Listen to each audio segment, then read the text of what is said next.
Si vous êtes capable de vous causer de la dépression,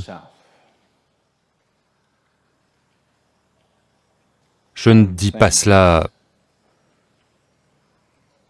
sans inquiétude pour votre maladie ou par manque de compassion, parce que c'est en fait ce qui vous arrive. Si vous vous causez de la dépression, vous pouvez générer une quantité importante d'émotions et de pensées intenses, mais dans la mauvaise direction. Si vous n'avez pas d'émotions très fortes, des pensées très intenses à propos de quelque chose, vous ne pouvez pas être déprimé. C'est juste que vous générez des pensées et des émotions qui agissent contre vous, pas pour vous. Donc vous êtes assez fort pour vous causer de la dépression. Parce que pour être capable de vous causer une maladie mentale, à moins d'être pathologiquement malade, ce qui ne concerne qu'un petit nombre de personnes, le reste est entièrement créé par vous-même. La plupart d'entre eux sont auto-créés. Quelques-uns sont pathologiquement malades, ils ne peuvent pas s'en empêcher. Cela vient juste de l'intérieur, à cause de la génétique et d'autres facteurs. Presque tout le monde ici, si nous leur apprenons un certain type de processus de pensée et d'émotion, et les poussons un peu avec les situations extérieures, presque tout le monde perdra leur équilibre mental. Ils deviendront cliniquement malades. Je veux dire qu'ils peuvent être poussés à la folie, parce que la ligne entre la santé mentale et la folie est très mince. Les gens continuent à la pousser. Vous vous mettez en colère, vous repoussez la ligne. C'est une ligne mince. En fait, quand vous vous fâchez, vous savez que vous êtes en train de pousser la ligne. C'est pourquoi l'expression « j'étais en colère contre quelqu'un ». Vous n'êtes pas en colère contre quelqu'un, vous devenez juste fou. Vous ne pouvez pas être en colère contre quelqu'un. Vous êtes juste en train de pousser votre santé mentale, les limites de la santé mentale, et de passer à la folie, pour une certaine période de temps, avant de revenir. Essayez une chose, chaque jour, faites ceci.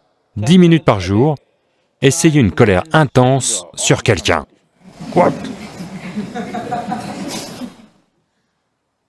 Vous verrez, dans 3 mois, vous serez cliniquement fou. Oui. Essayez-le, si vous voulez. Parce que si vous continuez à pousser la ligne, vous devenez fou, vous revenez, vous devenez fou et vous revenez, un jour vous ne reviendrez plus, c'est tout. Le jour où vous n'êtes pas en mesure de revenir en arrière, alors vous êtes cliniquement malade.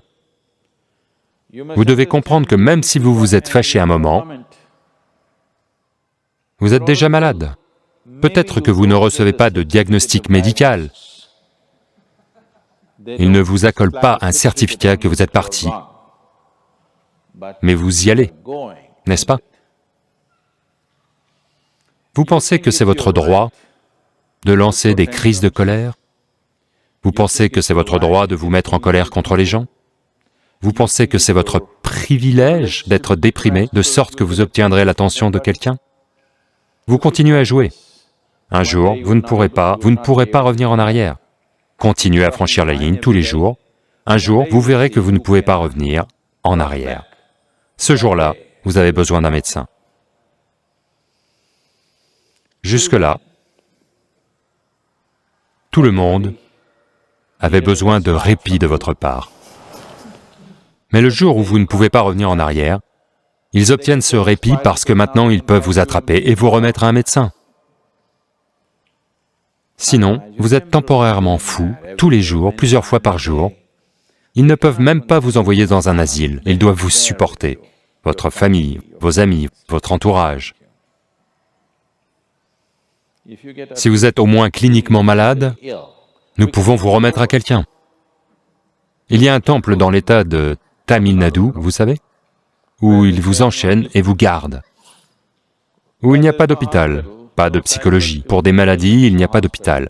Il y a un temple que quelqu'un a créé et qui est censé ramener les gens à la santé mentale. Alors, les familles les emmènent et les laissent là. Ils sont enchaînés et laissés dans le temple. Vous donnez un peu d'argent, ils vous nourrissent, et vous êtes juste là comme un animal, ligoté. Je pense que si les hôpitaux étaient gérés comme ça, beaucoup de gens ne deviendraient pas fous. Ils maintiendraient leur santé mentale. En ce moment, c'est trop le luxe. Si vous rendez l'hôpital extrêmement confortable, cela deviendra une incitation à tomber malade. Et vous avez des motivations dans votre vie pour devenir malade, dès votre enfance. Vous recevez un maximum d'attention seulement quand vous tombez malade. Quand vous étiez heureux, on criait sur vous. Quand vous poussiez des cris de joie, ils criaient sur vous en retour, les adultes. Vous faites Then boo-boo, boo-boo, boo-boo, boo-boo. When you are a child, physical illness is good. Because you will get attention from your mother and father and everybody around you. And you don't have to go to school on that day. Quand vous êtes un enfant, la maladie physique est bonne parce que vous aurez l'attention de votre mère, de votre père et de tout le monde autour de vous, et vous n'avez pas besoin d'aller à l'école ce jour-là. Alors vous apprenez l'art de tomber malade physiquement. Mais une fois que vous vous mariez, vous apprendrez l'art de devenir malade mentalement. Parce que si vous voulez attirer l'attention, asseyez-vous dans un coin. En paraissant déprimé, les gens vont faire attention à vous.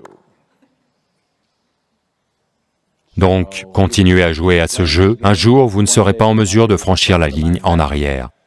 Ce jour-là, vous êtes cliniquement malade. Malheureusement,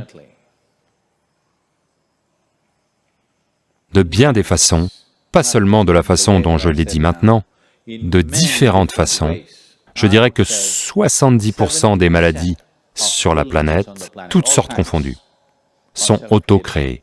Même si vous avez une infection, il y a un moyen, si vous vous maintenez d'une certaine manière physiquement et mentalement, les virus et les bactéries ne fonctionneront pas de la même manière qu'envers quelqu'un d'autre. Si vous vous comportez comme ça, peu importe ce qui se passe, de toute façon, je dois y aller, faire ça, ça et là, il n'y a pas de répit de ça. Ces 29 dernières années, je n'ai pas dû annuler un programme parce que j'avais de la température ou un rhume. J'ai eu ceci, j'ai eu cela. Peu importe ce qui se passe, ce que vous avez à faire, de toute façon, doit être fait. Vous ne pouvez pas revenir en arrière. Soit à cause de votre engagement, ou parce que vous avez un patron comme ça. D'une façon ou d'une autre, si cela arrive, alors vous verrez que vous ne tomberez pas si souvent malade. Parce que même si vous avez de la température, vous devez encore y aller. Si c'est l'été, vous continuez, n'est-ce pas? Non, beaucoup de gens n'iront pas. Il fait un peu chaud dehors, ils ne vont pas travailler. Un peu froid dehors, ils ne vont pas et ne travaillent pas. Il pleut un peu, ils ne vont pas travailler. Un flocon de neige, ils n'iront pas et ne travailleront pas. C'est juste la météo. Donc pour chaque changement de météo, si vous avez le confort de vous enrouler dans une couverture et de vous allonger, une fois que vous créez cela, votre corps va apprendre à tomber malade, aussi souvent que possible. Si vous restez comme ça, peu importe ce que c'est, de toute façon, je dois aller faire ce que j'ai à faire. Vous allez voir que votre corps va rebondir, aussi vite que possible, même s'il est sous l'emprise de la pire des infections. Il vous suffit donc de définir les conditions nécessaires pour la santé, les incitations nécessaires pour la santé, à la fois pour vous et vos enfants si vous en avez. Ne définissez pas d'incitation à la maladie. L'enfant est malade? Observez-le de loin. Ne jamais faire de câlin. Il sait que c'est le pire moment de sa vie. Et il sait qu'il doit guérir rapidement. Et donnez-lui la meilleure attention quand il est joyeux. Vous verrez qu'il apprendra naturellement de lui-même. Son métabolisme apprendra qu'il est payant d'être joyeux et que ce n'apporte rien d'être malade. Si vous le faites comprendre très clairement à votre corps, à votre propre métabolisme et à tout le monde autour de vous, vous verrez que les gens ne tomberont pas malades aussi souvent qu'ils le sont là maintenant. Alors, mettez cela en place. Vous verrez que vous serez en bonne santé. Si vous pouvez tourner votre esprit de cette façon, vous pouvez aussi le tourner de cette autre façon. Je veux que vous compreniez cela. Non, non, je suis comme ça parce que mon père m'a abusé quand j'avais 7 ans. Si vous connaissez toutes ces conneries, vous pouvez aussi vous changer, n'est-ce pas? C'est l'heure. Vous devez comprendre, mentalement, physiologiquement, chimiquement, en termes d'énergie, vous devez clairement comprendre que ça ne rapporte pas d'être malade, malheureux, déprimé. Ça ne rapporte pas. Être joyeux, extatique, ça rapporte. Si vous expliquez clairement à tous ces gens à l'intérieur, ils se comporteront tous correctement.